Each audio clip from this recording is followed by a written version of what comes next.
اعوذ باللہ من الشیطان الرجیم بسم اللہ الرحمن الرحیم وَإِذْ يَرْفَعُ إِبْرَاهِيمُ الْقَوَاعِدَ مِنَ الْبَيْتِ وَإِسْمَاعِيلُ رَبَّنَا تَقَبَّلْ مِنَّا إِنَّكَ أَنْتَ السَّمِيعُ الْعَلِيمُ صدق اللہ العظیم۔ اللہ کے خلیل حضرت ابراہیم علیہ السلام نے جب اپنی بیوی حضرت ہاجرہ اور اپنے بیٹے حضرت اسماعیل علیہ السلام کو ایک ایسے علاقے میں چھوڑ دیا جہاں نہ پانی ہے، نہ دانہ ہے، نہ گھاس ہے، نہ انسان ہے، نہ جانور ہے، نہ کوئی زندہ مخلوق وہاں موجود ہے، تو اللہ تعالیٰ سے 3 دعائیں کی جو کل کی آیت میں ہم نے پڑھی تھی کہ اے میرے رب، اس سرزمین کو ایک شہر کی شکل عطا فرما، یہاں پوری بستی آبادی نہیں بلکہ پورا شہر آباد فرما۔ چنانچہ اللہ تعالیٰ نے یہ دعا قبول فرمائی کہ حضرت ابراہیم علیہ السلام کے وہاں سے جانے کے بعد جو پانی اور کھجور حضرت ابراہیم علیہ السلام چھوڑ کر کے گئے تھے، جب وہ ختم ہو گیا اور حضرت ہاجرہ علیہ السلام پریشان پھرتی ہیں، کبھی ادھر جاتی ہیں، کبھی ادھر جاتی ہیں، کبھی صفا پہاڑی پر جاتی ہیں، کبھی مروہ پہاڑی پر جاتی ہیں، پھر واپس آ کر اپنے بچے کو دیکھتی ہیں، اسی طرح 7 مرتبہ چکر لگاتی ہیں۔ آخر میں جب آ کر اپنے بیٹے کے پاس تھک کر بیٹھ گئی، اللہ کی رحمت کا کرشمہ انہوں نے دیکھا کہ حضرت جبرائیل علیہ السلام نے جہاں حضرت اسماعیل علیہ السلام ایڑی رگڑ رہے تھے وہاں پانی کا چشمہ جاری فرما دیا، جسے ہم اور آپ زمزم کے نام سے جانتے ہیں، جس کی برکتیں دنیا آج بھی دیکھ کر کے حیران ہوتی ہے۔ وہ زمزم کا پانی جب اللہ نے جاری فرمایا، اس کی برکت وہیں سے شروع ہوئی کہ آسمانوں پر پرندے اڑتے ہوئے نظر آنے لگے۔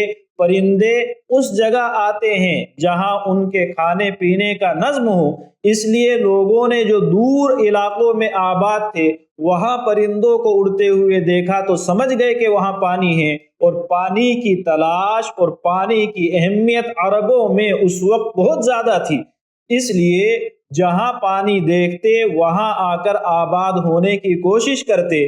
چنانچہ قبیلہ جرہم حضرت ہاجرہ علیہ السلام کی اجازت لے کر اس سرزمین میں آباد ہو گیا، اور پھر لوگوں کے آنے کا ایک سلسلہ وہ قائم ہوا جس کے نتیجے میں مکہ شہر آباد ہوا۔ تو اللہ نے حضرت ابراہیم علیہ السلام کی پہلی دعا اس طرح قبول کی۔ دوسری دعا حضرت ابراہیم کی تھی یہ شہر بھی امن والا ہو۔ چنانچہ اسی وقت سے جب سے یہ شہر آباد ہوا تھا، اللہ نے حضرت ابراہیم علیہ السلام کے ذریعے لوگوں کو حکم دیا، اور بعد میں مکے کے کافروں نے بھی اس حکم کو باقی رکھا، اور آخر میں اپنے حبیب حضرت محمد صلی اللہ علیہ وسلم کو بھی اللہ کا یہی حکم رہا کہ یہ جگہ امن والی ہے، یہاں انسان کی جان محفوظ ہے، یہاں جانوروں کی جان محفوظ ہے، شکار جائز نہیں ہے، اور یہاں کی گھاس بھی محفوظ ہے، ہری گھاس کو کاٹنے کی اجازت نہیں ہے۔ دوسری دعا ایسے قبول ہوئی۔ تیسری دعا جو حضرت ابراہیم کی تھی کہ یہاں کے لوگوں کو پھلوں سے رزق عطا فرما۔ کس چیز کے پھل؟ 21ویں پارے میں قرآن کہتا ہے یجبا الیہ ثمرات کل شیء رزقا، ہر چیز کا پھل، ہر درخت کا پھل نہیں، ہر چیز کا پھل۔ پھل یا ثمرہ کسی بھی کام کے نتیجے کو کہتے ہیں، یعنی آپ کوئی دستکاری کریں، آپ کاشتکاری کریں، آپ کسی کمپنی کے مالک ہو، اس کمپنی کے اندر آپ کے یہاں کوئی چیز تیار ہوتی ہو، اچھی چیز تیار ہوتی ہو، کارآمد ہو، اس چیز کا ثمرہ، درختوں کے پھل، روزی کو حاصل کرنے کے لیے جو غذائیں چاہیے وہ غذائیں بھی پھل ہوتی ہیں، اس معنی کر کے وہ تیار نتیجہ ہوتی ہے اس چیز کا۔ تو وہ تمام چیزیں یہاں آ کر دستیاب ہو، یہاں پیداوار ان کی یہ دعا نہیں کر رہے ہیں، وہ سارے پھل یہاں ان لوگوں کو ملے، اس کا انتظام فرما۔ آپ مکہ جائیں، کسی بھی سیزن میں کسی بھی موسم میں جائیں، جو چیز آپ کو وہاں لینے کا من کرے مکے کے شہروں میں، مکے کے بازاروں میں وہ چیز دستیاب ہوتی ہے۔ یہ حضرت ابراہیم علیہ السلام کی دعاؤں کا ثمرہ ہے۔ تو اللہ نے حضرت ابراہیم علیہ السلام کی وہ تینوں دعا قبول فرمائی جو انہوں نے اپنے خاندان کو وہاں چھوڑنے کے وقت کی تھی۔ آج جو آیتیں ہم نے پڑھی ہیں، ان آیتوں میں اللہ نے ان دعاؤں کا تذکرہ کیا ہے جو حضرت ابراہیم علیہ السلام نے خانہ کعبہ کو تعمیر کرنے کے بعد کی تھی۔ کیا دعائیں ہیں؟ وَإِذْ يَرْفَعُ إِبْرَاهِيمُ الْقَوَاعِدَ مِنَ الْبَيْتِ وَإِسْمَاعِيلُ، اور یاد کرو اس وقت کو جب ابراہیم علیہ السلام بیت اللہ کی بنیادوں کو اونچا کر رہے تھے۔ بنیادیں نیو اونچی ہوتی ہے اس پر عمارت کھڑی کرنے سے، یعنی بیت اللہ کی تعمیر کر رہے تھے، اور اسماعیل بھی، دونوں باپ بیٹے۔ لیکن کس کا کردار کیا تھا؟ قرآن نے اپنے انداز سے اس کو ظاہر فرمایا۔ ابراہیم علیہ السلام عمارتوں کو تیار کر رہے تھے، اسماعیل علیہ السلام بھی، یعنی وہ ان کے معاون اور مددگار تھے۔ ربنا تقبل منا انک انت السمیع العلیم، اس وقت وہ اللہ سے یہ کہہ رہے تھے، اے ہمارے رب، ہماری طرف سے اس محنت کو، اس کوشش کو قبول فرما، یقیناً تو خوب دعاؤں کو، فریادوں کو سننے والا ہے اور دلوں کے حال کو جانتا ہے۔ اے اللہ، ہم نے اپنا یہ کام کیا ہے۔ کون سا کام؟ تیرے گھر کی تعمیر کی ہے۔ حضرت ابراہیم علیہ السلام کی قربانیاں کیا ہیں؟ کل ہم نے ذکر کی تھی۔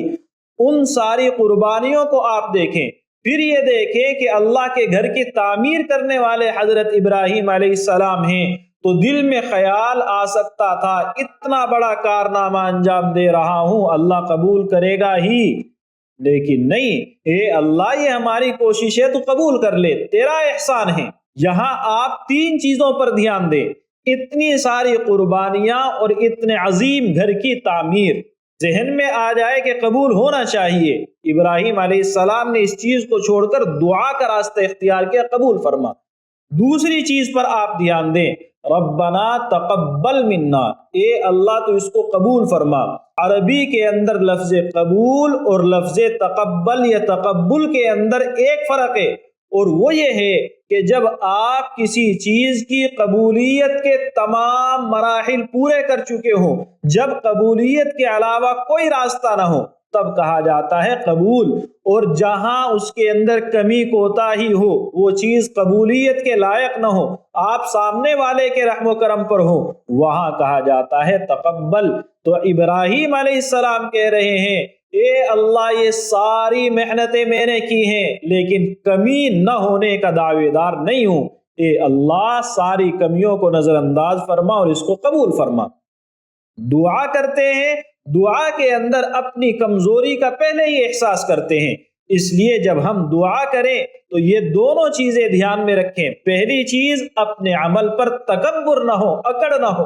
دوسری چیز، اللہ سے قبولیت کا یقین تو ہو، لیکن وہ صرف اس کی رحمت کی بنیاد پر ہو، اپنے کردار کی بنیاد پر نہ ہو۔ اسی چیز کو جب آپ یہ دونوں چیزیں ذہن میں رکھیں گے، تیسری چیز خود بخود سمجھ میں آتی ہے، اور وہ یہ کہ اللہ کے یہاں دعا کی قبولیت میں کردار آپ کے کارناموں کا نہیں ہوتا ہے، آپ کے جذبے کا ہوتا ہے۔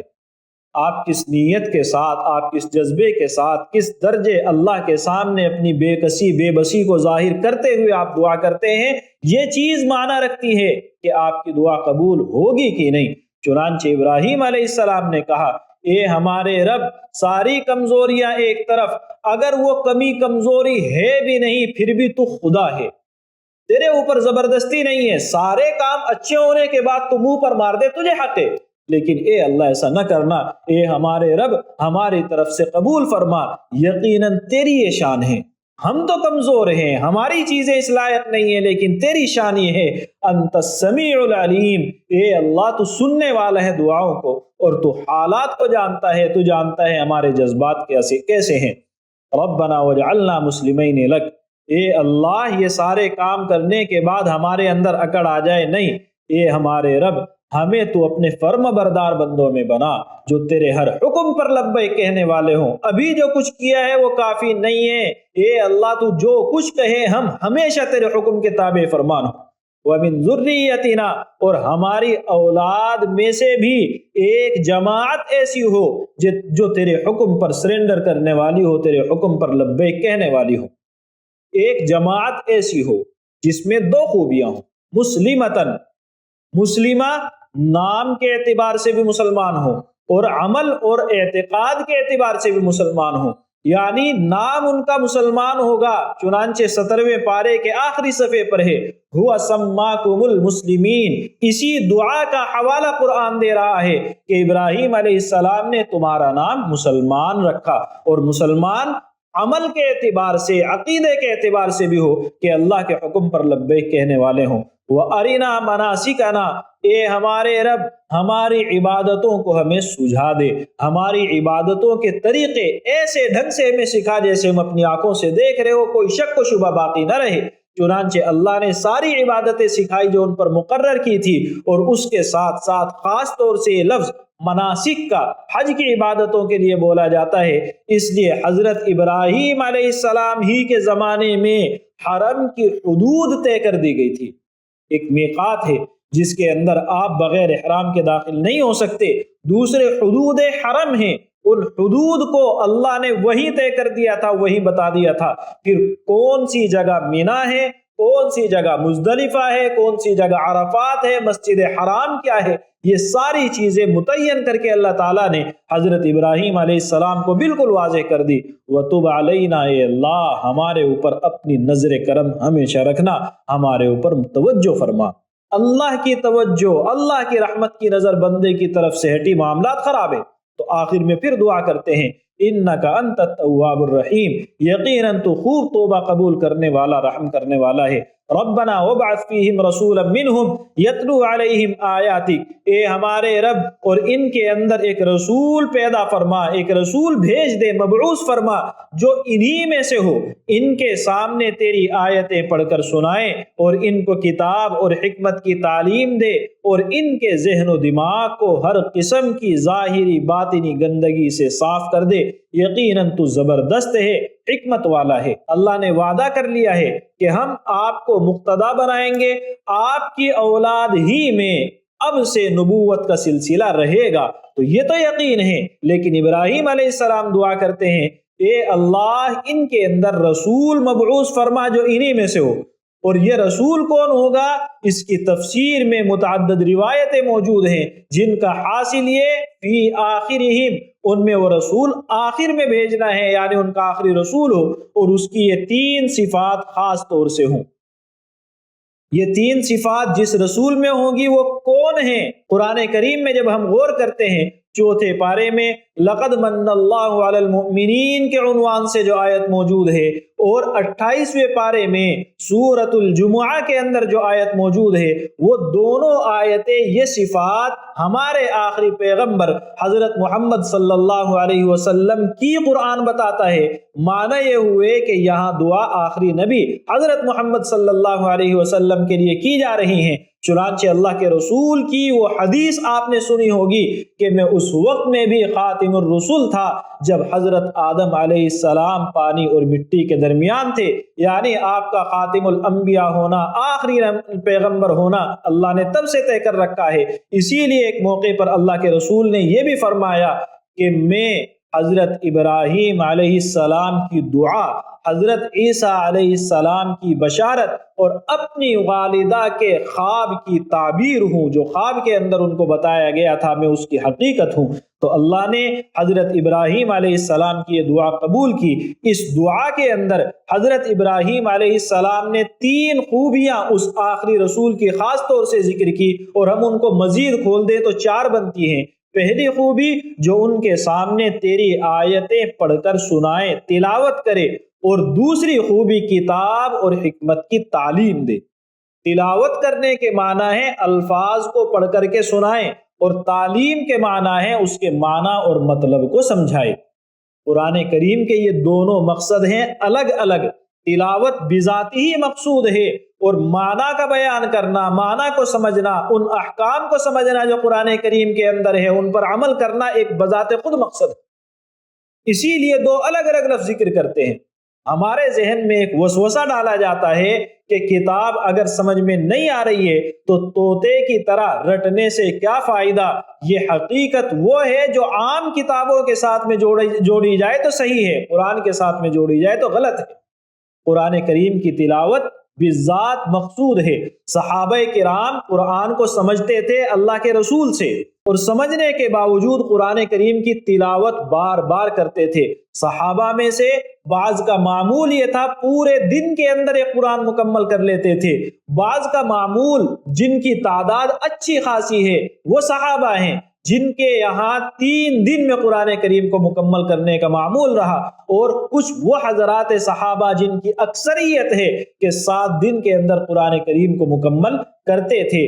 تو یہ حضرات اگر محض قرآن کو سمجھنا مقصود ہوتا اور وہ یہی سمجھتے کہ قرآن کے معنی مطلب کو سمجھنا ہے، تو کسی بھی کتاب کو جب آپ سمجھنا چاہے 1 مرتبہ پڑھ لیا، زیادہ زیادہ 2-3 مرتبہ آپ پڑھ لیں گے۔ یہ بار بار کیوں پڑھ رہے ہیں؟ انہیں پتا ہے کہ قرآن کریم کی تلاوت بھی مقصود ہے۔ حضرت جبرائیل علیہ السلام اللہ کے رسول کو باقاعدہ ہر رمضان کے اندر قرآن کریم کا دور کرانے کے لیے تشریف لاتے ہیں۔ تو قرآن کریم کی تلاوت بھی مقصد ہے اور اس کے معنی کو سمجھنا بھی مقصد ہے۔ معنی کو سمجھنا، آپ غور کریں، آج ہم سمجھ لیتے ہیں کہ عربی زبان سمجھ لی تو ہم قرآن کو سمجھ گئے، بلکہ اس سے زیادہ آگے کے لوگ ہیں کہ اردو کا ترجمہ پڑھنا آ گیا تو ہم قرآن کو سمجھ رہے ہیں۔ عربی زبان جو اس وقت کی بہترین زبان ہے، اس کے ماہر تھے صحابہ کرام، اور اللہ کیا کہتا ہے؟ وَيُعَلِّمُهُمُ الْكِتَابَ، ایسا نبی جو ان لوگوں کو کتاب سمجھائے سکھائے، یعنی ان معنی کو سمجھنے والے حضرات کو باقاعدہ نبی بھیج کر کے اللہ تعالیٰ قرآن کریم کے معنی سمجھا رہا ہے۔ یعنی ہر آدمی خود سے قرآن کو سمجھ لے ممکن نہیں ہے، گمراہی کے علاوہ کچھ بھی نصیب ہونے والا نہیں ہے۔ قرآن کو سمجھنا ہے ویسے جیسے اللہ کے رسول نے سمجھایا ہے، ویسے جیسے صحابہ نے اللہ کے رسول سے سمجھ کر بعد والوں کو سمجھایا ہے، انہوں نے اپنے بعد والوں کو، یہاں تک کہ یہی سلسلہ آج تک قائم ہے۔ دنیا کی ہر کتاب کو سمجھنے کا یہی دستور ہے کہ اس کتاب کے، اس فن کے ماہرین سے اس کو سمجھا جائے۔ آپ مجھ سے میڈیکل کی کتابیں سمجھیں گے، آپ کو خود میرے اوپر ان سمجھنے کے اوپر یقین نہیں ہوگا۔ آپ مجھ سے یا کسی بھی دوسرے شخص سے جو خود لائر نہیں ہے، وکیل نہیں ہے، اس سے لو کی کتاب سمجھیں گے، آپ کہیں گے کہ پتہ نہیں کیا سمجھا رہا ہے۔ آپ انگریزی زبان کے ماہر ہیں، آپ لو کی کتابیں، انجینئرنگ کی کتابیں، میڈیکل کی کتابیں جو انگلش زبان کے اندر موجود ہیں، ان کو پڑھ کر کے خود کو ڈاکٹر نہیں کہتے ہیں، خود کو لائر نہیں کہتے ہیں، خود کو انجینئر نہیں کہتے ہیں۔ یہاں تک کہ گاڑی کی ڈرائیونگ، یہاں تک کہ گھروں کی تعمیر، یہاں تک کہ سلائی کے آسان کام، یہاں تک کہ کارپینٹر کا پیشہ اور اس کا پروفیشن، یہاں تک کہ چھوٹے سے چھوٹا کام آپ کتابوں کے اندر دیکھ کر کے سمجھیں گے۔ آپ اپنے اوپر بھروسہ خود نہیں کریں گے۔ لوگوں کو معلوم ہو گیا کہ کتاب سے سیکھ کر کے آئے ہو، کسی ماہر کے پاس پریکٹس نہیں کی ہے، لوگ آپ کے اوپر بھروسہ نہیں کریں گے۔ تو پھر قرآن کریم کو صرف عربی زبان کو سمجھ لینے سے یا اردو کا ترجمہ سمجھ لینے سے آپ قرآن کے مقصد کو سمجھ جائیں، یہ کیسے ممکن ہے؟ اللہ جب کسی زمانے میں رسول بھیجتا ہے تو اس کو کتاب بھی دیتا ہے، یعنی کتاب بذات خود مقصد ہے، اس کتاب کو سمجھانے والا بذات خود الگ کام کرنے کے لیے آیا ہے، ورنہ اللہ کے لیے آسان تھا، ہر علاقے کے اندر قرآن کریم کے کچھ نسخے رکھ دیتا اور لوگوں کو کسی آواز کے ذریعے حکم دیتا کہ وہاں سے اٹھا کر کے سیکھ لو۔ آج بھی آپ قرآن کریم کا جب خلاصہ کرتے ہیں، تمام مفسرین متفق ہیں کہ سورہ فاتحہ قرآن کریم کا خلاصہ ہے۔ قرآن کریم میں جتنے مضامین ہیں اللہ نے سورہ فاتحہ میں جمع کیے ہیں، اور سورہ فاتحہ کا خلاصہ کیا ہے؟ اہدنا الصراط المستقیم، سیدھے راستے کی ہدایت۔ سیدھا راستہ کیا ہے؟ قرآن کو کہنا چاہیے تھا صراط الکتاب والسنہ، کتاب اللہ کا راستہ سیدھا راستہ ہے، سنت کا راستہ سیدھا راستہ ہے، نہیں، قرآن نے کہا صراط الذین انعمت علیہم، لوگوں کا راستہ، وہ لوگ جن پر اللہ کا انعام ہوا ہے ان کا راستہ سیدھا راستہ ہے۔ یعنی ہدایت کتاب اور سنت سے صرف مل جائے یہ کافی نہیں ہے۔ جہاں 2 طرح کی تفریط اور افراط پائے جاتے ہیں، 2 طرح کی حد سے نکلنے والی شکلیں پائی جاتی ہیں۔ پہلی شکل، ایک طرف وہ جماعت جو اپنے بزرگوں کو، اپنے اللہ والے سمجھے جانے والے لوگوں کو ایسا سمجھ لیتی ہے کہ جو انہوں نے کہا وہ حق ہے، قرآن کیا کہہ رہا ہے، حدیث کیا کہہ رہی ہے، اس کی طرف توجہ ہی نہیں ہے، جو انہوں نے کہہ دیا وہ راستہ ہمارا ہے۔ یہ طریقہ تھا یہود کا، یہ طریقہ تھا عیسائیوں کا۔ کہ جو ان کے علماء نے کہہ دیا، تورات میں کیا لکھا ہے، انجیل میں کیا لکھا ہے، فرق نہیں پڑتا ہے، جو انہوں نے کہہ دیا وہی دین ہے، نتیجہ گمراہ ہو گئے۔ دوسری جماعت ہمارے زمانے میں وہ ہے کہ علماء کیا کہہ رہے ہیں، اللہ والے کیا کہہ رہے ہیں، اب سے پہلے جن حضرات نے قرآن اور سنت کو، ان کی تعلیمات کو ہم تک پہنچایا، وہ کیا کہہ رہے ہیں اس کی طرف توجہ مت دو، سیدھے قرآن اٹھاؤ، سیدھے حدیث کی کتابیں اٹھاؤ اور دین کو سمجھ لو۔ یہ راستہ بھی گمراہی کے علاوہ آپ کو کچھ بھی نہیں دے گا۔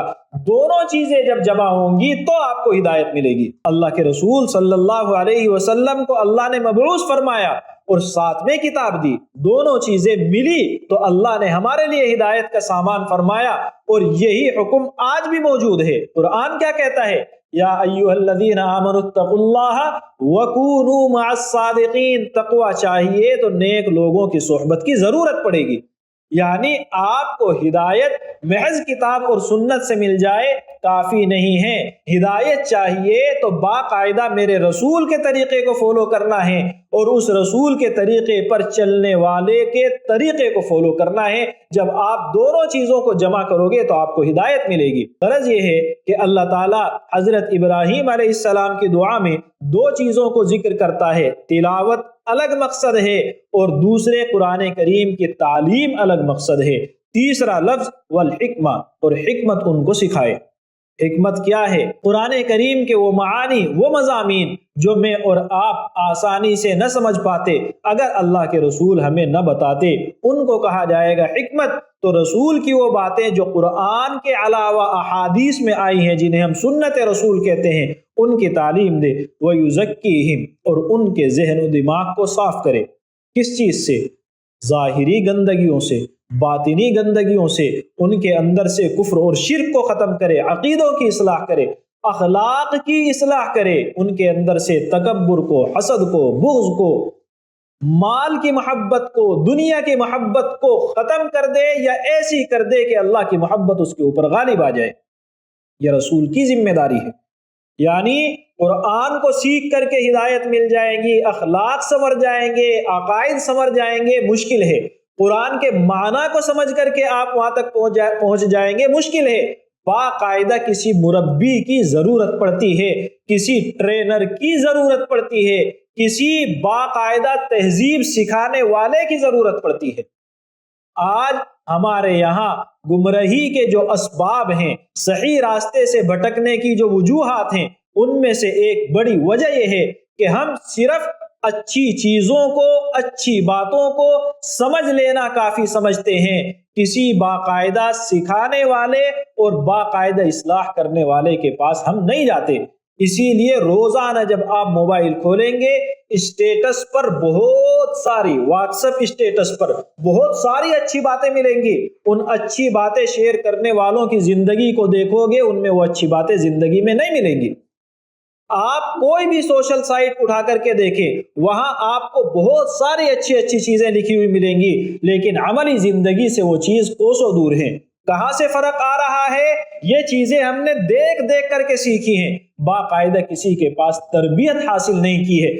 تربیت کرنے والا، آپ جب 10 قدم صحیح اٹھا کر 11واں قدم غلط اٹھائیں گے، آپ کی تعلیمات، آپ کی نالج، آپ کے پاس میں جو معلومات ہیں، وہ چیزیں ان 10 چیزوں پر، 10 اعمال پر آپ کو اپریشیٹ کریں گے، حوصلہ بڑھائیں گے۔ 11ویں چیز کو بھی صحیح دکھانے کی کوشش کریں گے۔ آپ کا مربی، آپ کی تربیت کرنے والا شخص کہے گا کہ آپ نے 10 قدم اچھے اٹھائے ہیں، 11واں غلط ہے۔ یہ بنیادی کام ہوتا ہے تربیت کرنے والے کا۔ یہی سے انسان سنبھلتا ہے، سنورتا ہے، یا یہی سے بگڑ جاتا ہے۔ یہی ذمہ داری گھر کے اندر والدین کی ہے، اپنے بچے کی اچھائیوں کو حوصلہ افزائی کے ذریعے بڑھانا بھی ہے، اس کے ذہن و دماغ میں بسانا بھی ہے، لیکن جہاں بچہ غلط کرے وہاں نظر انداز نہیں کرنا ہے، وہاں بتانا ہے کہ یہ غلط ہے۔ جب یہ چیزیں ہماری زندگی کے اندر شامل ہوں گی تو تزکیہ ہوگا، ذہن سنورے گا، زندگی بن جائے گی۔ اسی لیے آج نالج، آج تعلیم کی شرح بہت اونچے لیول پر ہے، لیکن انسانیت مر چکی ہے۔ کیونکہ تربیت نہ تو ہے اور نہ اس کے ہونے کی طرف توجہ دی جاتی ہے۔ قرآن اپنے نبی کا باقاعدہ ایک فریضہ ذکر کرتا ہے کہ وہ لوگوں کے ذہن و دماغ کی اصلاح کریں گے۔ غرض نبی کے 3 فریضے یا کہہ لے 4 فریضے، ایک قرآن کریم کی تلاوت، دوسرے قرآن کریم کے معنی کو اور مطلب کو اور مضامین کو سمجھانا، ان مضامین کو سمجھانے میں کبھی اپنی طرف سے کچھ ضروری ہدایات دینا جس کو ہم سنت کہتے ہیں، اور چوتھی یا تیسری چیز لوگوں کے اخلاق کی، لوگوں کے عقائد کی اصلاح کرنا۔ یہ 4 ذمہ داری اللہ نے اپنے رسول کو دی، جو اس کے رسول نے ایسے ڈھنگ سے مکمل کی ہیں کہ جب آپ دنیا سے رخصت ہوئے ہیں تو لاکھوں کی تعداد میں وہ حضرات تیار ہیں جو کل ایک دوسرے کے خون کے پیاسے تھے، آج دنیا کو صحیح راستہ دکھا رہے ہیں۔ جن کے پاس میں سرے سے تعلیم نہیں تھی، جنہیں امی ان پڑھ کہا جاتا تھا، وہ دنیا کو وہ علم دے کر کے گئے ہیں کہ دنیا آج بھی ان کے علوم سے فائدہ اٹھاتی ہے۔ اللہ کے رسول جب دنیا سے رخصت ہوئے ہیں تو وہ لوگ جو اپنے گھروں کے اندر جھگڑتے تھے، دنیا کو ایسی قیادت دے کر کے گئے ہیں کہ ان کی قیادت آج بھی لوگوں کے لیے نمونہ ہے۔ غرض اللہ کے رسول نے ایک بہترین جماعت تیار کی، پڑھی لکھی جماعت، تربیت یافتہ جماعت، لوگوں کی ہدایت کا سامان کرنے والی جماعت، لوگوں کو ظلم و بربریت سے روکنے والی اور ظلم کو ختم کرنے والی جماعت، لوگوں کو عدل و انصاف کا سبق دینے والی جماعت۔ یہ اللہ کے رسول دنیا سے دے کر کے رخصت ہوئے، یعنی آپ نے اپنے فریضے کو پورا کیا۔ اللہ نے فرمایا انک انت العزیز الحکیم۔ حضرت ابراہیم علیہ السلام نے جب یہ دعائیں کی تو فرمایا کہ اے میرے رب، یقیناً تو بڑا زبردست ہے، پوری طاقت ہے، جو چاہے وہ کر سکتا ہے، حکمت والا ہے، اچھے برے کو دیکھتا ہے، سزائیں دے سکتا ہے، اچھے برے کو دیکھتا ہے، اجر و ثواب دنیا ہی میں سارا دے سکتا ہے، لیکن صحیح وقت پر تو کاموں کو کرتا ہے، حکمت والا ہے۔ اللہ تعالی ہمیں ان آیتوں کو سمجھنے کی، قدر کرنے کی، عمل کرنے کی توفیق عطا فرمائے۔ وآخر دعوانا ان الحمد للہ رب العالمین۔